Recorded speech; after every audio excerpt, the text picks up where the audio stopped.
Welcome back. Pregame.tv, Ken Thomson, Dave Cokin. The NFL version now. A couple pro games coming at you. First one's going to be Miami at home against Green Bay. Rodgers has the offense going. Miami coming off the bye as Miami and Oakland, the two coming back from London. And it's going to be your play, Dave Cokin. Interested in this one? You know, does Green Bay really have the offense going? I'm not so sure yet. I mean, we'll see. Look, Aaron Rodgers is fantastic. And Eddie Lacy finally did cut loose. But, you know, they beat the crap out of the Vikings. So what? I'm not sure. You myself, Kate sitting in the other room, and we can round up 8 other guys from pregame. And I'm being facetious, but the Vikings are horrific right now. And particularly we're in that game with Christian Ponder. Cannot play quarterback at all in the National Football League. He's not even a good August quarterback at this point. So I basically threw that game out for Green Bay. Like it doesn't even, it counts as a win in the standings, but it doesn't count in terms of making any adjustments into what I think Green Bay Packers are. Likewise, I'm not going to put a whole lot of stock into Miami destroying a very bad Oakland team with what at the time was apparently a lame duck football coach over in England. You know, big deal. Tannehill had a good game. Big deal. It's against the Raiders, who are the worst team in the league. They're number 32 out of 32. Jacksonville is a favorite over the Oakland Raiders on a neutral field. They're the worst team in the league. So I'm left with throwing out those games and making it a judgment for this game. But I do think that I've got a pretty good one. Dave, who's going to take that job? Is there anybody that wants that coaching job there for Oakland? Oh, I've heard a few names bounced around, but it's like every time I hear them, it's like they're not going to get that guy. You know, one of them was, does Gruden have interest in going back to coach the Raiders?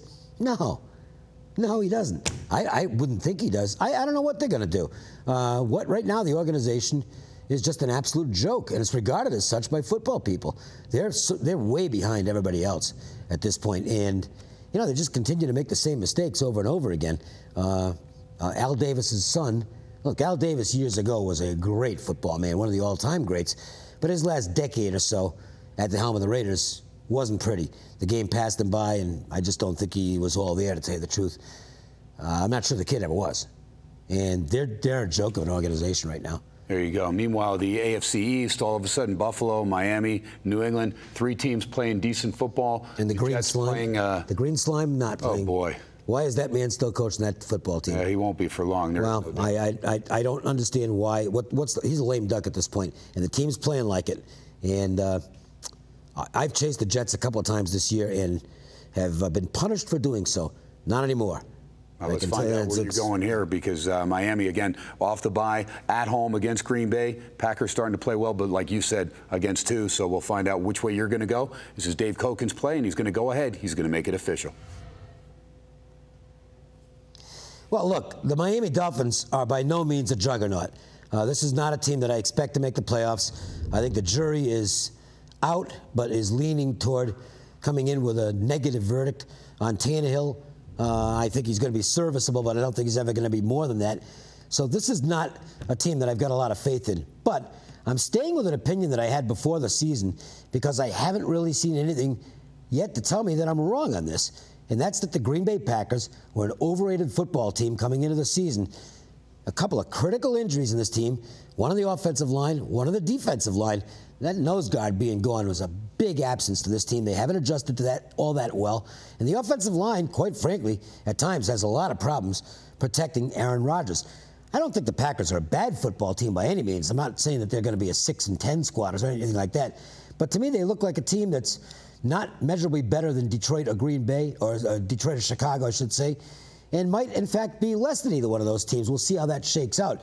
I think this is going to be a tough spot for the Packers, and what we've got here is an old-fashioned pros versus Joes battleground. I can tell you right now, the sharp money on this game is going to be on the home dog Miami Dolphins. The public money on this game is going to be on the road favorite Green Bay Packers. I think it's a pretty even football game. I think the scheduling dynamics, though, are a big key here, with the Dolphins getting a nice 2-week buffer off a big confidence-building win.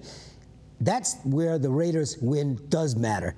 Miami needed to kick somebody's teeth in and get themselves a little bit of swagger. They were able to do it in that game. It was no contest, and I think you're going to see this team come out ready to play on their home field and getting more than a field goal. even that half point can make a big difference in this game because it does figure to be close. I'm taking the the plus 3.5 and going with the Miami Dolphins. There you go. Miami, we've seen them flex their muscles at home early on, the opener against New England. Yeah, they're going to have confidence in this field. And again, this is clearly a perception play on my part. I am not sold on the Green Bay Packers. I think they're overrated right now. To me, the real number in this game, maybe 1. Green Bay 1. I'm getting more than a field goal.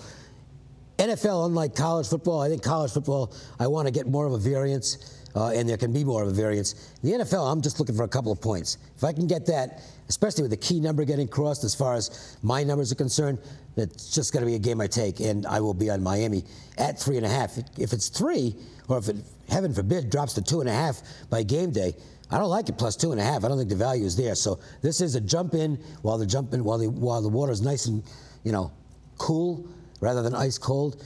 Get the 3.5 while you can. Dave, there's something about those quarterbacks, like a Drew Brees going on the road like he did against Dallas, that the public's like, oh, Brees, they need this game. They're going to take care of Dallas, and Dallas just blew them out. Yeah, and the perception is still that Green Bay's better than Miami. And you know what? They might be.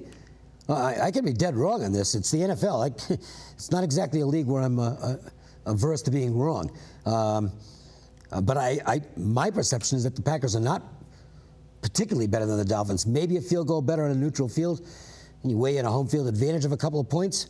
That, to me, makes it an even football game. There you go. All right, so Dave Cokin says go ahead, take the Miami Dolphins plus 3.5 at home against the Green Bay Packers. One more game to go. We'll come back. It's that rivalry that's really not a rivalry, where the Pittsburgh Steelers have owned the Cleveland Browns. We'll talk about that game. That'll be the final of 4 videos. Ken Thomson, Dave Cokin, pregame.tv.